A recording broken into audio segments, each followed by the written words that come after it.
Hello, I'm Chip Stites. This is The Laughing Retirement. And today we're going to talk about a sometimes rather humorous subject, driving in Italy. Now, I've done one of these, but not like this one. And I wanted to do it because lately I've been looking at some rather cheeky, if I may use a British word, sassy videos on driving in Italy and the toll booths and all the problems that they supposedly give. One person from another country tried to put a euro into the cup that's offered for your coins, and his wife had to tell him, "Oh no, honey, that's not where the dollar bill goes, or where the bill goes." And it was just stupid. It's not as difficult if you think a little bit about it.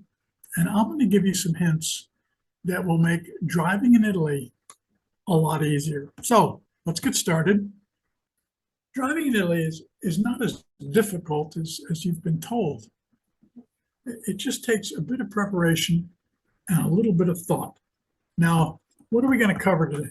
Well, the first thing we're going to cover is parking. And parking is a problem. Always has been, always will be in Italy. There are more cars and people than there are spaces to put the cars and people in. When you include motorcycles and scooters and trucks and everything else that goes with it, parking can be an issue, especially in cities. We're going to talk about the signs, because the signs aren't the same as in the US, with the exception of the stop sign. Insurance. We're going to talk about getting insurance when you get a car. Now, some of the stuff I've seen suggests that you get as little as possible. Well, to me, that's just dumb. And it's dumb because it may save you money. But like I said, driving here is different. And if you get in a problem, you want to have insurance. We're going to talk about that. We're going to talk about toll booths. They're just not as difficult as many YouTubers make them out to be. Driving in cities, speeds, they're different, and GPS. Don't leave home without it. So let's move on. Parking. Always look at the colors. Parking in Italy is and always has been, and probably always will be, a problem because there are a lot of cars to go in a very, very small space. As a result, when you rent, I suggest that you rent the smallest car you're comfortable with. And I'm going to say that again. It's much easier to find a parking space for a small car than it is a large car. But there are a few things that you got to remember. Now, when you're looking for a parking space, what are the colors of the lines? Well, a blue line means you pay. And it means that somewhere in that area, there is about that tall off the ground blue station where you put coins and where you put your tag number. You need to know your tag number. And you pay for it. You pay a very small amount per hour. White lines. Don't worry about it. You don't have to pay, just park. Stay within the lines, but park. Red and orange lines. Don't park. Stay away. Now, I would suggest that if you're taking a trip, number one, you always have coins. How much? I would say in general, if you carry if you're going on a relatively short trip, 10 euro worth of coins, you should be okay. And they should be in 20-cent pieces, 50-cent pieces, 1 and 2 euros. Not difficult. Always look for, if you're in a blue space, always look for the blue parking meter where you can put your coins and your tag number, and they give you out a little piece of paper. You put the piece of paper in the window, and Bob's your uncle. You're fine. You have that much longer, as many hours as you bought, to do the things you want to do. i.e., one of the crazy Italian driver's tricks is they will literally put on their blinkers, stop in the middle of the lane, hop out, run in to get a coffee, and run back out again. My wife and I laugh together and say, oh, just 5 minutes. I wouldn't do that as a foreigner, because while the policemen here aren't particularly aggressive, if you do get stopped, you can get towed. And once they start the process, you're in the process, and you're not likely to get out of it. This is not uncommon, just double parking. You'll see it all the time. Not generally a good idea. Now, lanes, lanes, lanes, lanes, lanes. Now, on a major toll road, there are 3 lanes. Don't be surprised if you see a car behind you driving up while straddling the lane line. I don't know why. I don't know what it is. Maybe they don't like to make up their mind. But that's pretty common. Matter of fact, I have a friend who, when I asked him why driving in Italy was so different, he smiled and he said, well, the culture here is so homogenous that when somebody gets in a car, they can express their true self. Maybe true, maybe not true, but it's different driving here. One of my friends told me one time, well, tell me, what's different? And I said, well, stop signs are often a suggestion, much more than they are a definite. And you can't do right on red here. They don't do that. So you got to watch, and you got to be careful, and you got to go slower. Now, state roads. When you're looking at 2 lanes in front of you, I want you to know you're literally looking at 5 lanes. You may not know it, but there are 5 lanes there. Now, sometimes there's a passing lane in the middle. Even when you don't see it, there's usually a passing lane in the middle. So there's the passing lane that you see, and there's the passing lane that you don't see. There's always a motorcycle lane on either side of you. So that's 4 lanes. And there's usually a bike lane or a walking lane to the right and to the left all the way on the outside. That's 5 lanes. Now, if you see a car coming at you in your lane, blink your lights, slow down slightly, and pull off to the right side of your lane. Stay in your lane. All they're doing is passing when they're not supposed to. And the first time this happened to me, I can tell you, I was unnerved quite a bit. Italian drivers are much more comfortable with close quarters than you are. Remember, you're on vacation. Don't hurry, take your time, and use your head. Signs. Now, there are over 150 European signs here, okay? And the EU is homogeneous in its signs. But you get your international driver's license, it would be very good if you also knew a little bit about the signs that you were going to encounter.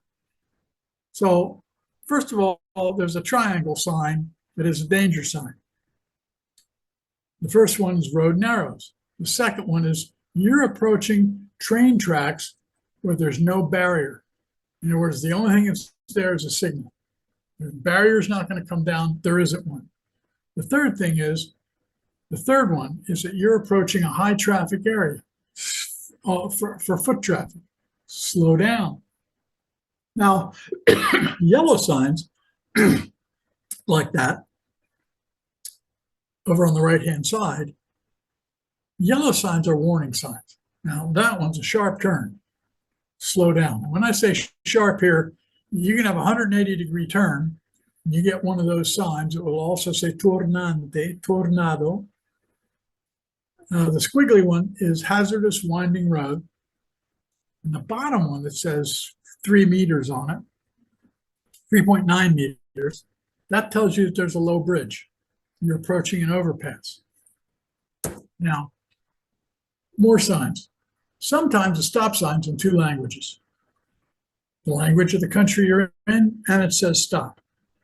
The sign right below it is really only one sign. Basically what it tells you is you're approaching an intersection, be careful, that's the yellow sign. And then under it, it says that the road with the thicker road, in other case, this is a right-hand turn, has priority over the other two lanes. They will have a yield sign. That one, the bottom one, this road is no longer a priority, so standard rules apply. Now, mandatory signs. This is one that I see foreign drivers mess up all the time because they don't know what it is. If you see a blue sign, whether it's rectangular, whether it is circular, whether it is two rectangles going in different directions, the arrow points the way you must go. Not a choice. If you got a blue arrow going that way, that's the only way you can turn. If you got a blue arrow this way and this way, you can't go straight. You either have to go left or right. If you have a blue arrow that goes straight and nothing going left and right, you can't turn. You got to go straight. The blue arrow, the blue circle with the bicycles and the people walking in it means that in that lane, in that area, the only thing that can go there are bicycles, non-motorized vehicles, and people. And then the bottom one is no passing. It's kind of my favorite one because Italians tend to pass on no passing signs all the time. Now, a couple more signs. These are restrictive signs. The red sign with a car in it means vehicles are not allowed, any motorized vehicle.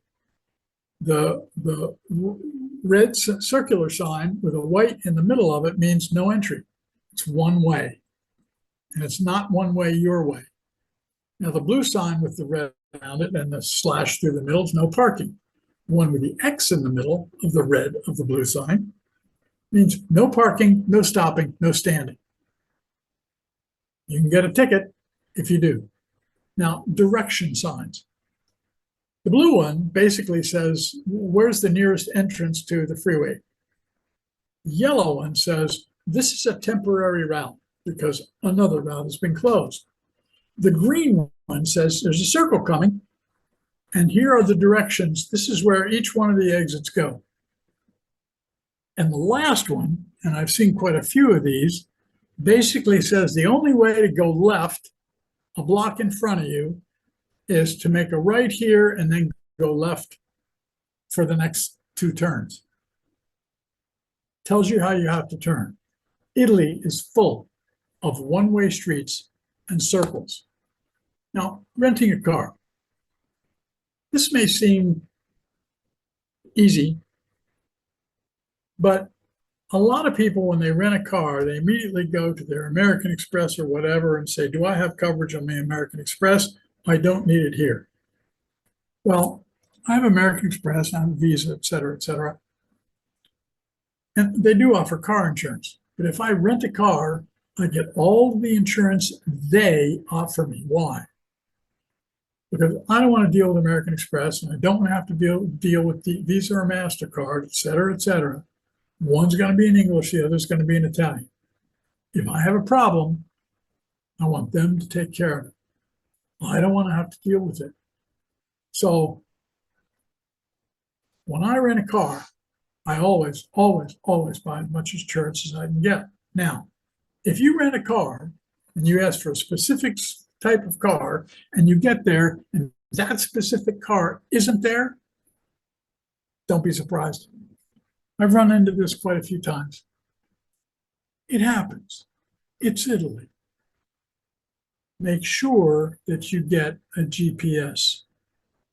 Make sure that the GPS talks in English. Even if they say, this GPS speaks English, check it.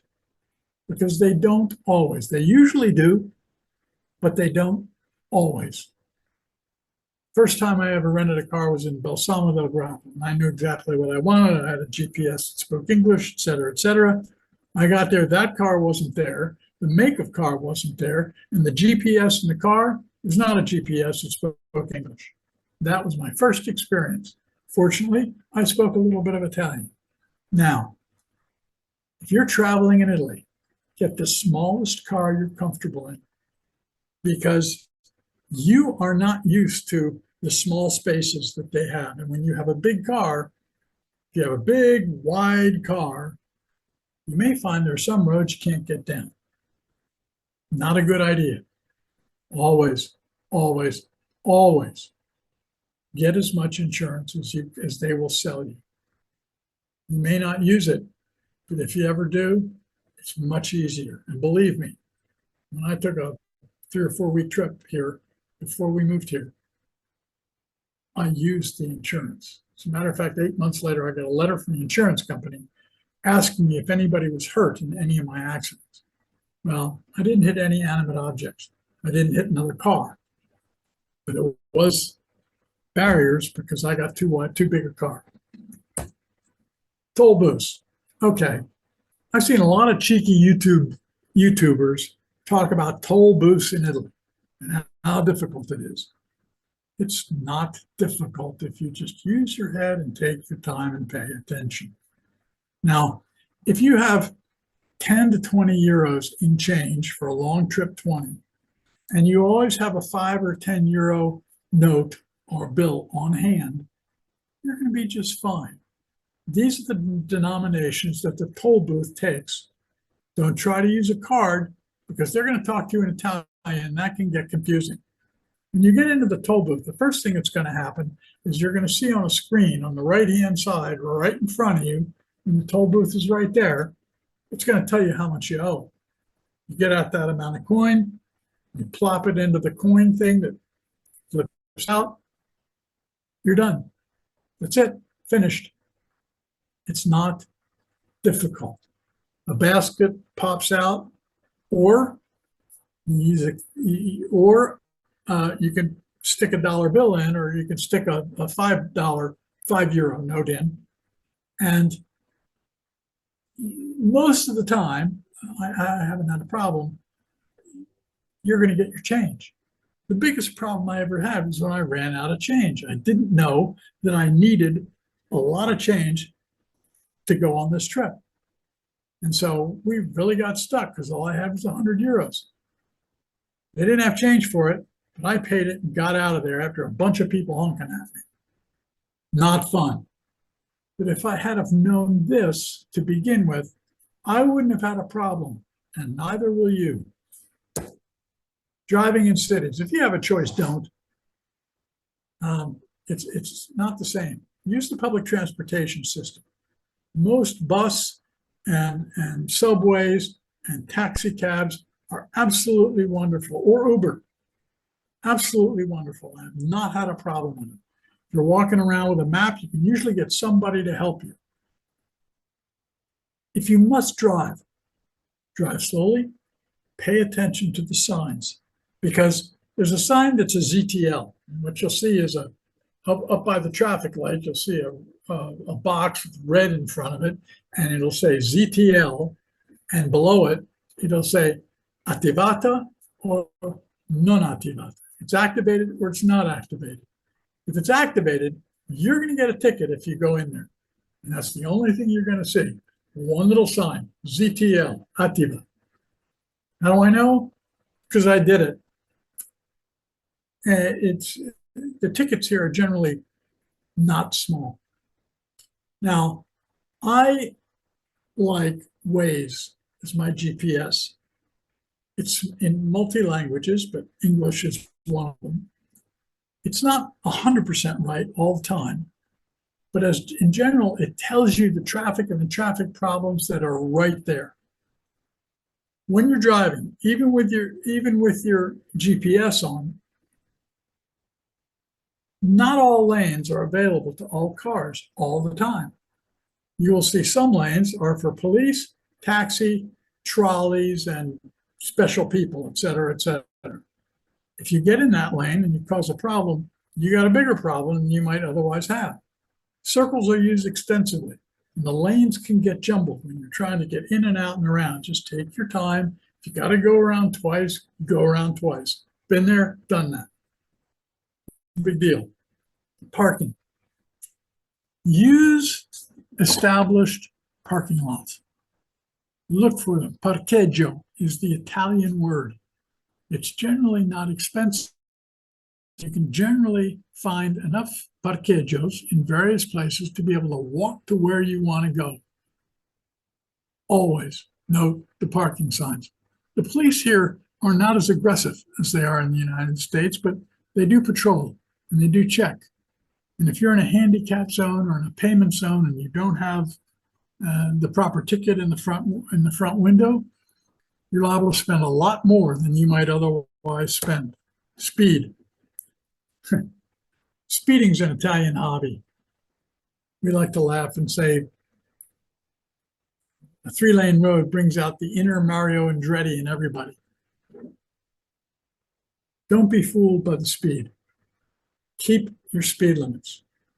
A 3-lane road, 3-lane major highway, generally, you've got an inside that's 60, the next one over is 90, and the one on the outside is like 100 kilometers. Now, 130 kilometers is 81 miles an hour. That's the high. 1.6 kilometers equals 1 mile per hour. So 100 kilometers an hour is about 63. So understand how fast you're moving, because it appears, because you're looking at something that says 120, 130, it feels faster than it is. Now, speeds are most often checked by cameras. As a matter of fact, they tell you before the speed camera comes up that there's a speed camera coming. There's a little sign with a policeman's hat there that says, controllo della velocità, controlling your velocity, controlling your speed. Most cameras on 3-lane highways, superhighways, are above you. On smaller roads, they're beside you on the right-hand side of where you are. And they will write on the side of them, they'll tell you how fast you can go, and there'll be 2 or 3 signs that say, controllo della velocità. And they're in front of the camera. They don't want you to break the speed limit. They don't want you to have an accident. Now, the US has no reciprocal agreement with Italy as far as driver's license go. You have 1 year to get your Italian license. I took 4. I went through the test 4 times before I passed the written test, which even Italians dread because it's not easy. They will honor your international driver's license. I used mine for 4 years. I just made sure it was up to date. I got a new one every year, so it looked as though it was no more than 1 year old. And that just makes sense, because that's the rule. Now, just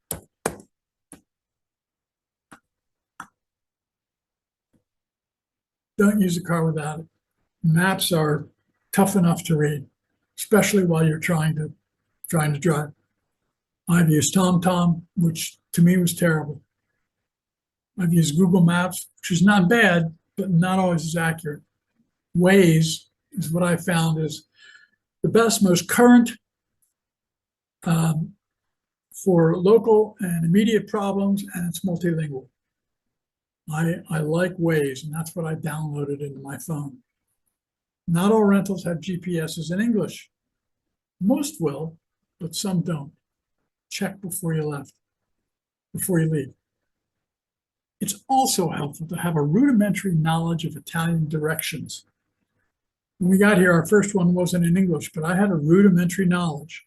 Sinistra is left. Destra is right. Dritto is straight. Stretto is narrowing road. Lavoro in corso means that there's a road construction ahead. Basic words that help you understand what's happening in front of you. Now, fines.